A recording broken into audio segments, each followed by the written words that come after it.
economy. Now, in South Carolina, in Vermont, all over this country, we're seeing something very strange going on. We're seeing people working not just one job, working 2 jobs, they're working 3 jobs. And yet, despite the fact that mom's working, dad's working, the kids are working, turns out that 58% of all new income created today is going to the top 1%. Turns out that the top 1/10 of 1% today now owns almost as much wealth as the bottom 90%. That is not an economy that is sustainable or moral or American. That's a rigged economy, and together what we're going to do is something pretty radical. You know what we're going to do? We're going to create an economy that works for working families, not just the top 1%.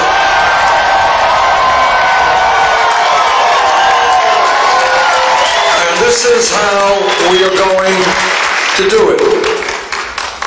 We are going to raise the minimum wage in this country to a living wage. The $7, I just talked to a woman today. She works at Domino's, I think. She said she works for $7.25 an hour. $7.25 an hour is not a living wage, it is a starvation wage. And what we intend to do together is to raise that minimum wage to $15 an hour over the next few years. In America, people who work 40 or 50 hours a week should not be living in poverty.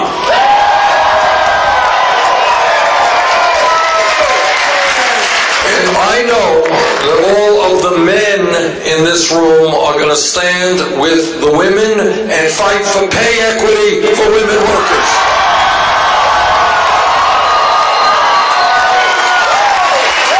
Women should not be forced to work for 79 cents on the dollar compared to men. That's sexism, that's wrong. Together we're going to change it.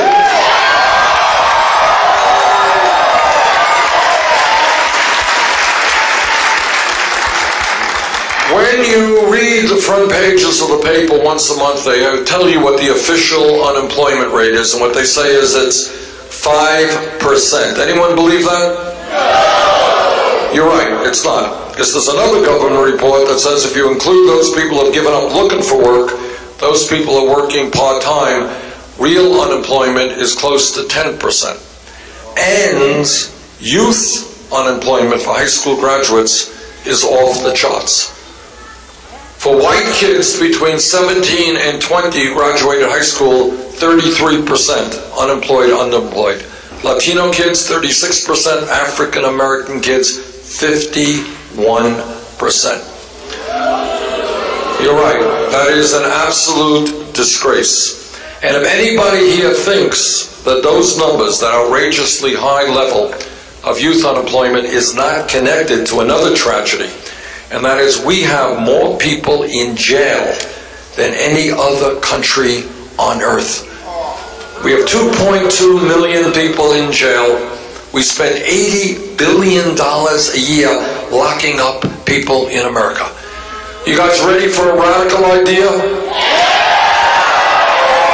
Here is the radical idea. We are going to invest for our young people in education and jobs, not jails or incarceration.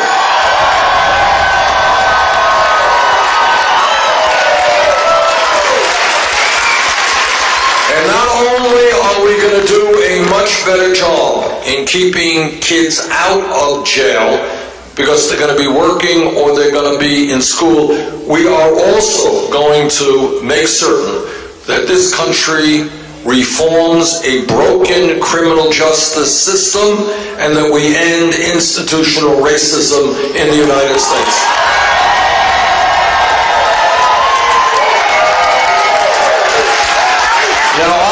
I was a mayor, largest city in the state of Vermont for 8 years. I worked hard with police officers.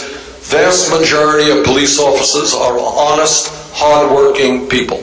But when a police officer breaks the law, like any other public official, that police officer must be held accountable.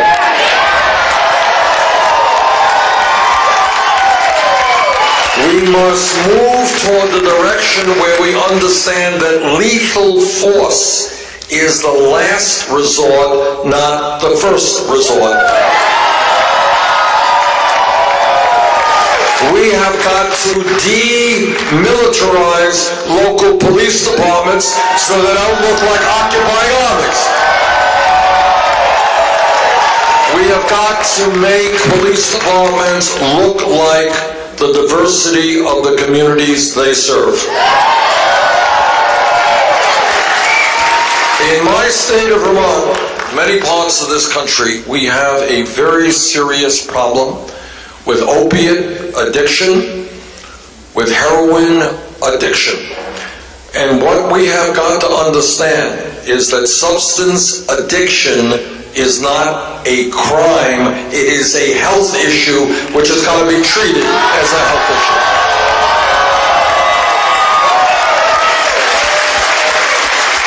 We have got to do away with minimal sentencing because people are sentenced for too long terms in jail.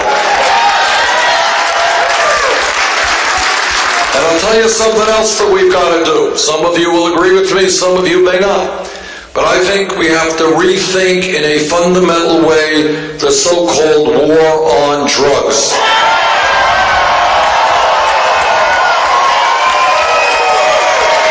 What I learned a few months ago, and I didn't know this to be honest with you, but millions of people over the last 20, 30 years now have criminal records for possession of marijuana. And what happens when you have a police record and you go and apply for a job? It is harder to get that job, harder to get other things that you may need. And that is why when today we have marijuana alongside heroin in the Federal Controlled Substance Act, marijuana, heroin, that does not make a lot of sense to me. That is why I believe we should take marijuana out of the Federal Controlled Substance Act, not make it a federal crime.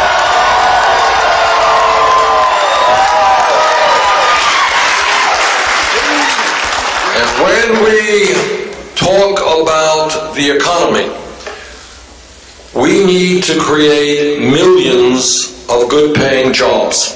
We need to be hiring teachers, not firing teachers. And when so many of our schools, our public schools, are not treating our kids in the way they should be treated, not giving them the education that they should be having, we have got to make sure that the federal government adequately funds education in this country, especially those schools most in need.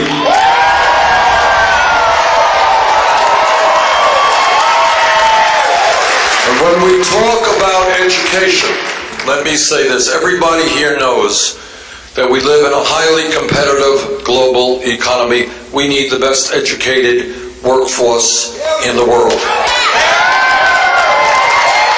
And yet today, despite the fact that everybody knows that, today we have hundreds of thousands of bright young people who have the ability, they have the qualifications to get a college education, but they can't go to college for one reason. Their families don't have the money. Now that is not only unfair to those young people, it's unfair to our country. We don't know how many great scientists or doctors or teachers there are who are not able to get the education they deserve. And that is why when we look at public education today, you know, we're talking about first grade through 12th grade, free public education, that's fine. But today, in many respects, a college degree today is the equivalent of what a high school degree was 50 years ago. So I believe that when we talk about public education today, what we have got to be talking about is making public colleges and universities tuition free.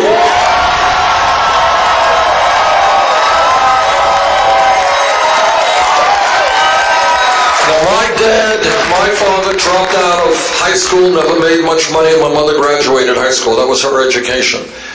But what I would like to see in South Carolina, Vermont, and all over this country, I want to see every child today in the 4th grade and the 6th grade, every teacher, every parent understand that if those children are working hard in school, if they are doing well, I want those kids to know that regardless of the income of their families, yes, they will be able to go to college.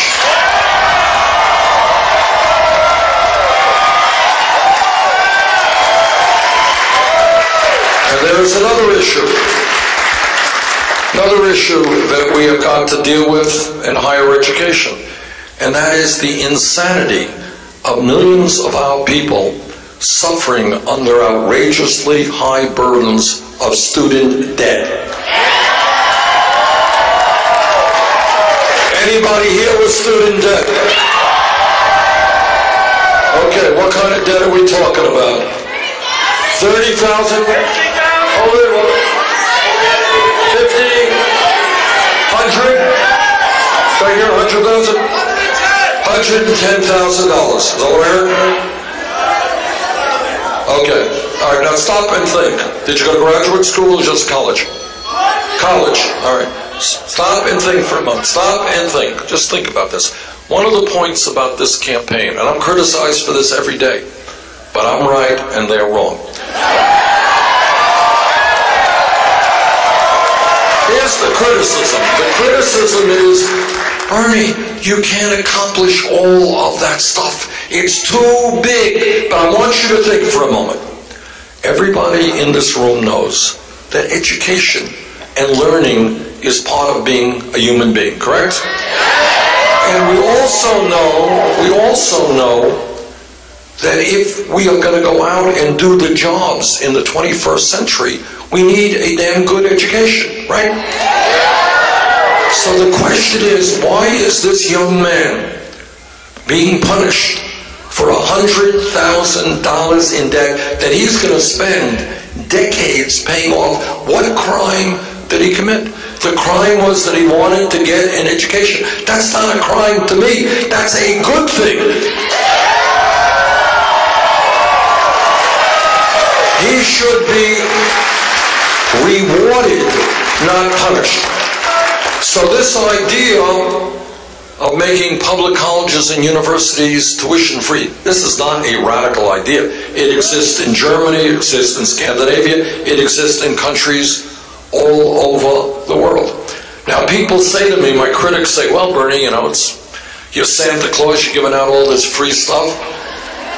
How are you going to pay for it? And I will tell you how we're going to pay for it. All of you know that as a result of the greed, the recklessness, and illegal behavior on Wall Street, this country was driven into the worst economic downturn since the 1930s. Millions of Americans lost their jobs, their homes, and their life savings. And then what Congress did, you know, Wall Street came running in and they said, oh, please bail us out. Against my vote, Congress did bail them out. It seems to me that right now, if we want to pay for free tuition at public colleges and universities, the way to do it is to impose a tax on Wall Street speculation.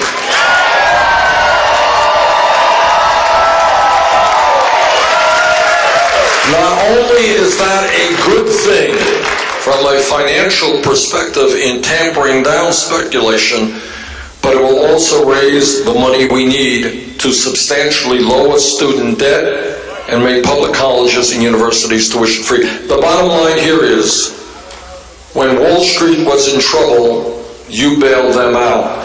The middle class is in trouble today. It's their time to help the middle class.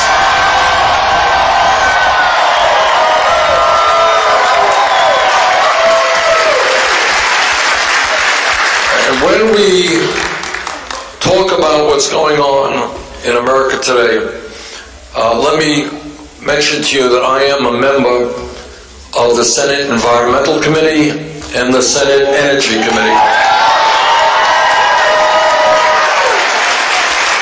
And in that position, I have talked to scientists all over our country and all over the world. Now, I know that with the leadership here in South Carolina, they may not agree with me. But I have to break the news to them. The scientific community is virtually unanimous. Climate change is real. It is caused by human activity. It is already causing devastating problems all over this world. And what the scientists are telling us, and this is scary stuff, what they are saying is if we don't get our act together in the next few years, this planet, by the end of the century, will be 5 to 10 degrees Fahrenheit warmer. That means more drought, more floods, more extreme weather disturbances, more acidification of the ocean, more rising sea levels, more international conflict as people fight for limited natural resources. In my view, we have a moral responsibility to leave this planet in a way that is healthy and habitable for our kids and our grandchildren.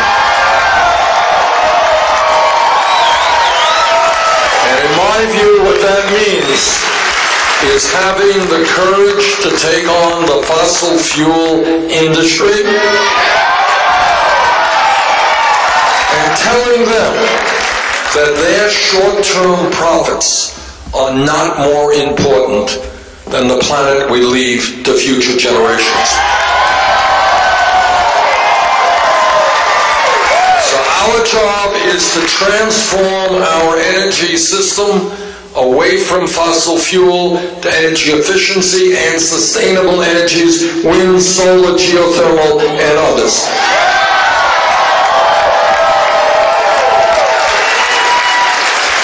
Now I want to connect the dots here.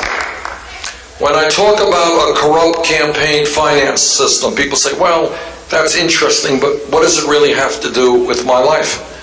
And I'll tell you what it has to do with your life. There is no candidate, Republican candidate, for President of the United States who will tell you what the scientists are virtually unanimous about, that climate change is real, caused by human activity. Why not? Why are they not listening to scientists?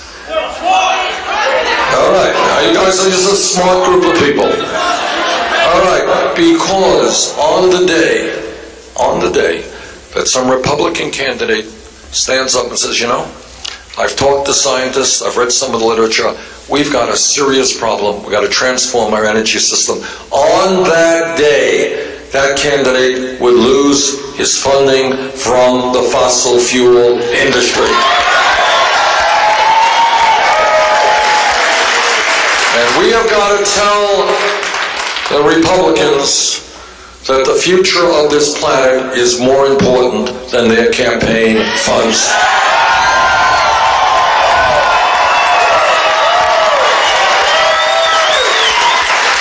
Now let me tell you something else that I've been criticized for. So I don't want any ambiguity here, I want to be straightforward about it.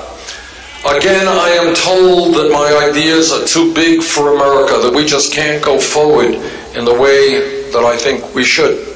Every major country on earth, United Kingdom, France, Germany, Italy, Holland, Scandinavia, Canada, you name the country, every one of those countries guarantees health care to all people.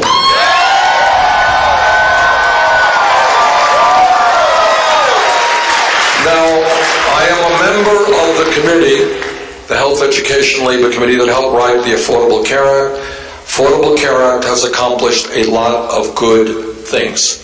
And by the way, when we wrote that bill, I have to be honest with you, I did not hear one word of discussion, not from Republicans, Democrats, anybody, that there would be governors in this country, like the governor of South Carolina, who rejected Medicaid expansion. It was incomprehensible to me that we had governors here in South Carolina and many other states who are more concerned about their ideological purity, their right-wing ideology, than they are about the health and well-being of hundreds and hundreds of South Carolinians. And let's be clear, let's not mince words.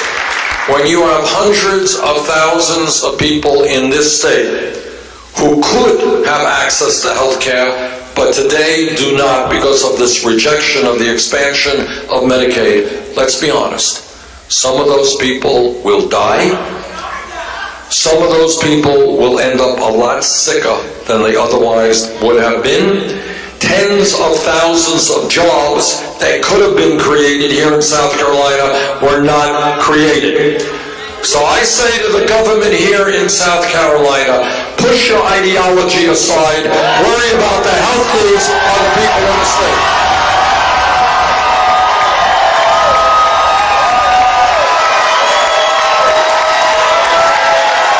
But let me also say that while the Affordable Care Act has done a lot of good, we can do and should do better. So let me be as honest as I can. I believe that health care must be a right of all people, not a privilege.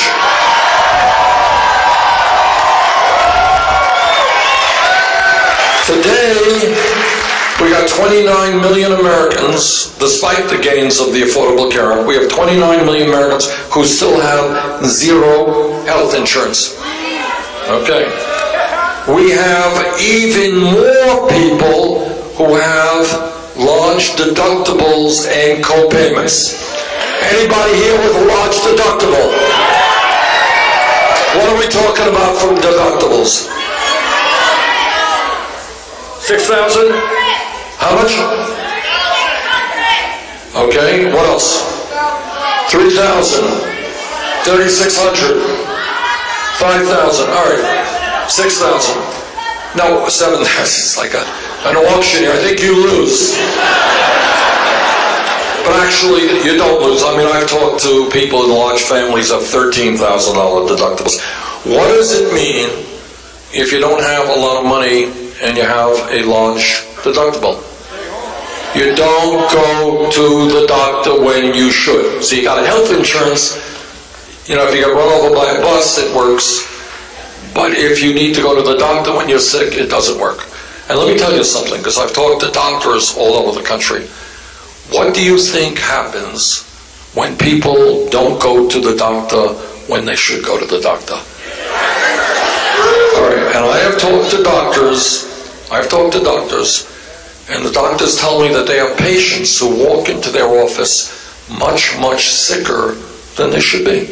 And the doctor says, well, why didn't you come in here when you first felt your symptoms 6 months ago? The patient says, well, I had no health insurance, or I had a high deductible and I couldn't afford to come. Some of those people die. In fact, thousands of people in this country die every single year because by the time they go to the doctor, it is just too late. You're right. And then you have another outrage. We have the pharmaceutical industry in this country. You are aware of the pharmaceutical industry in this country. These are the biggest rip-off artists in the history of the world.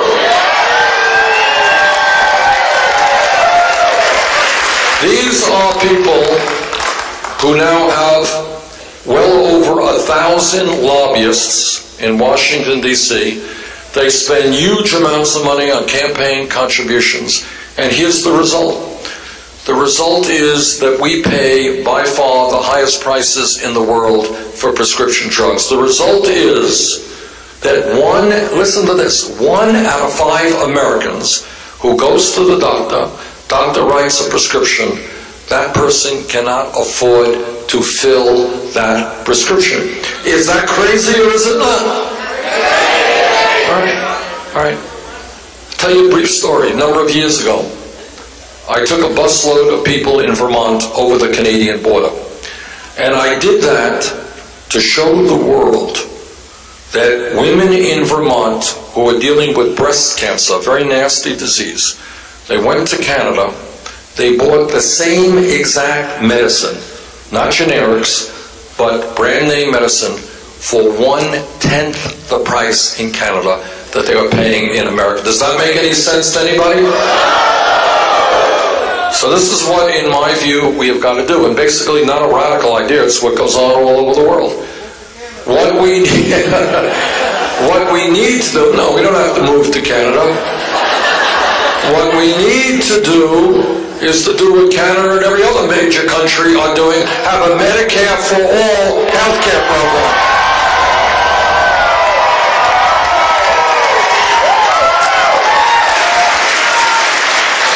My friends, what this campaign is about, and what the political revolution that I'm advocating is about, is the following, and I'm the only candidate for president who will tell you this. What's up? All right, here's what's up. And what's up is no president. Here's the truth. No president, not Bernie Sanders, not anybody else, can address the very, very serious problems facing our country alone. And you know why? The reason is that the people who have the power in this country, Wall Street, and I use this word advisedly, I know something about this, they have endless supplies of money. Endless supplies. There is no limit to their money. Corporate America, who would shut down a plant in South Carolina tomorrow and move to China if they can make an additional $5. Okay? You got the corporate media, which determines what you see and what you don't see. You have wealthy campaign contributors. These people are enormously powerful. They have the money, they have the economic power, they have the political power. The only way that we deal and solve the enormous problems facing our country is when millions of people, including many working class people who have given up on the political process, many young people who have never been involved in the political process, when those people and many others stand up and they say, you know what, in this country our government belongs to all of us, not just the 1%.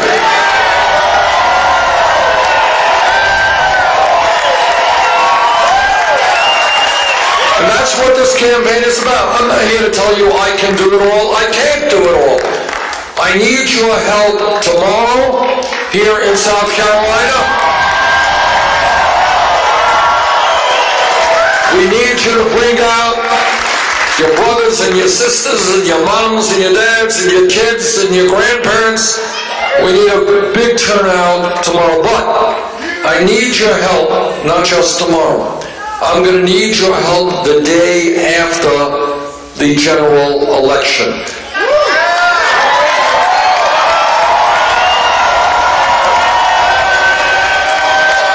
Now,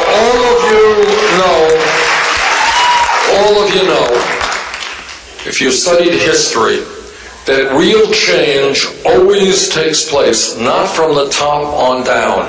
It's from the bottom on up. Real change takes place when people look around them and say, you know what, the status quo is not working. You know, whether it is workers' rights or civil rights or women's rights or gay rights, whatever it may be. People are saying, you know what, we have got to bring about change. Now is the moment when we need real change in this country.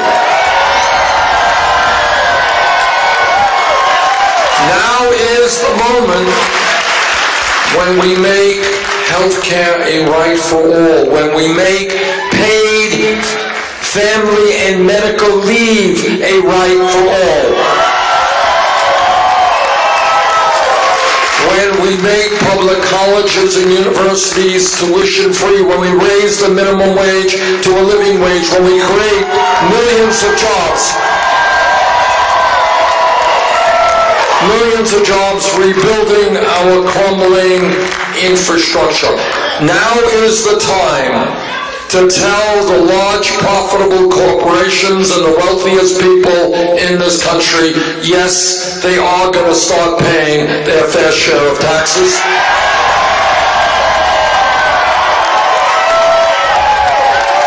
Now what you know and I know is that what history is about is demagogues always trying to divide up the people.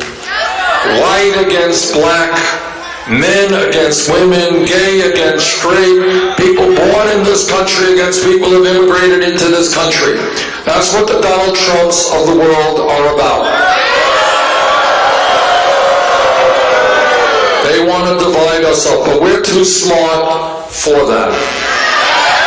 We know that when we stand together, there is nothing that we cannot accomplish. That's what this campaign is about. Welcome to the political revolution.